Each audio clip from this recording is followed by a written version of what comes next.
Hey, all my Crimsonites, and welcome to the Crimson Cure channel, where we embrace our femininity, increase our womanly value, and celebrate our brothers. So join me on our feminine journey to learn, heal, and grow.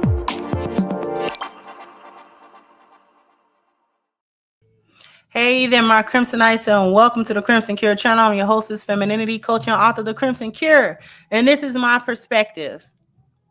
And there are so many of these like this. I'm only going to share about 2 of them today. This one doesn't have anything else other than this caption. My name is Mary, and it really hurts to have no friends or family. At 51 years old, all I have is my work and home, and it's hard to face that reality. This is where the strong, independent woman road leads to and where it ends more often than it doesn't. Because this woman likely pursued, she says she has work at home, she likely pursued a career, pursued whatever else it was that she felt was going to fulfill her. What she pursued, the lies that feminism gave women to tell them that they needed to decenter men, that they needed to not focus on their work as women to be helpmeets for husbands, and in healthy relationships with men where they can thrive and grow. Feminism told women that they didn't need that in point of fact, it was a downfall. In point of fact, this was a detriment to them. Being with men and all of those sorts of things is a detriment. And you only can really reach your highest self and your fullest potential when you are not bogged down with a man. That's the message. The message was loud and clear. Many women followed along with such messages, only to end up in their later years when the work is tiresome, when you get tired of paying them bills, when you get tired of figuring it out by yourself, when you get tired of, and this is for women that don't, I'm not even saying that this is just for women that struggle financially. This is for women that aren't struggling financially.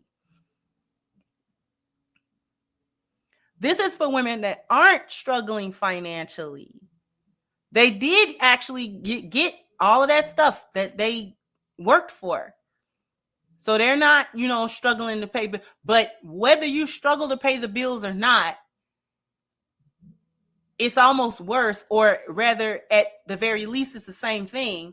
Because as a woman, you get tired of the grind that gets you there. Because we're not built to handle that grind for a lifetime. Not that grind. We're built for a different grind than men are built for. Both of us are built for the grind, but not the same grind. And women force their way into a masculine grind, and it grinds us down right into the dirt. We go right into the dirt emotionally and mentally and spiritually. We go because we're just not built for that. In short spurts, we can do it to cover the gap if we need to make sure that we're able to survive. We can do that. We definitely can do that. That doesn't hurt us. But that long haul, 30, 40, 50 years until retirement, beyond retirement, we're not built for that. We're really not built for that. Ultimately, because it becomes unfulfilling and it's tiresome. It's tiresome, thankless work. And on top of that, we're not fulfilled by it. It's not like when men do work. Men do work, and it can be tiresome and thankless. But it fulfills them. They be fulfilled once they have accomplished certain things and been able to overcome certain things. They feel a sense of accomplishment behind it. It's different for us. I got another example.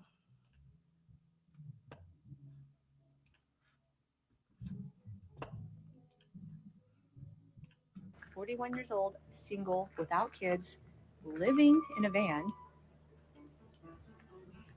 outside my mom's house.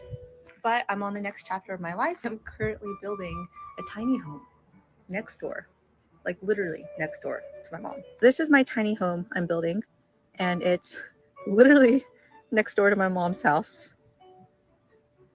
This is my mom. Mom, you happy that I'm moving next door? Yeah. I am 41 years old, single, without kids. That was her mom. Her mom didn't look too pleased with the outcome of her daughter's life. Likely she raised her better than that. Likely she raised her better than that. And she's hard-headed, and now her whole life circled back around to her mother, who was probably very glad that she had raised her daughter. And I don't know if she's got other children, and she's on her own property and living in her own home, and she don't want that girl doing that because it's more permanent. Yet 41, you've missed so many opportunities to be a wife, be a mom, have your own thing. Your mother probably likely raised you to do that, and you ignored her. You ignored every piece of advice she had. This mama here don't look like she told her to be strong and independent. She didn't say, don't go get educated, don't go get a job. But it was just like, girl, you need to get a family. Like that, you need a family. And the older you get, the more you're going to be missing these opportunities, and the fewer opportunities that you have to achieve that as the years go by. And now that you couldn't achieve it, and that you were hard-headed about the things and the lessons that I tried to teach you as a woman, now you back in my face at 40 something, and I don't have but so many years. Because let's assume her mom is a good 20 plus years older than her, and her mom is like in her 60s. I'm trying to live my best life at the end of my life. I did my job. Now you back over here, and I gotta like re-raise you. Like I gotta, you know what I'm saying? And she looked like she were to mess out that woman. That's why that woman standing there looking like this. Like, you, not only is you building a tiny house, you building it in the most awkward spot that you possibly could build it. It's not even like a good spot that you pick. Like, you all on this woman's property. And because that's your mom, she tolerating it, but she don't like that. She don't like that. You building a tiny home. So that's permanent, huh? So you ain't gonna leave? That's what you're telling me? That's why her mama standing there with her hands on her hips, looking at how you digging up her yard. You digging up her plants or whatever. Got that little ugly 1976 van, Scooby-Doo van parked over there, girl.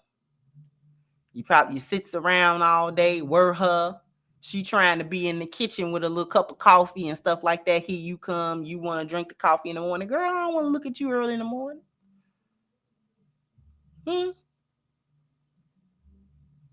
That's why her mama standing there with her hands on her hips like, girl, bye. What? Mama trying to figure out what she did wrong. That's what she trying to figure out how she failed you. She didn't think she failed you, but apparently she did. And she trying to figure it out. Baby, where did it all go left? Because I did not raise you to come back to me empty-handed and empty-nested and empty-wounded and with nothing on your ring finger. I did not raise you to come back and circle back around to me. I was supposed to have grandbabies and stuff like that running around this little yard and stuff like that.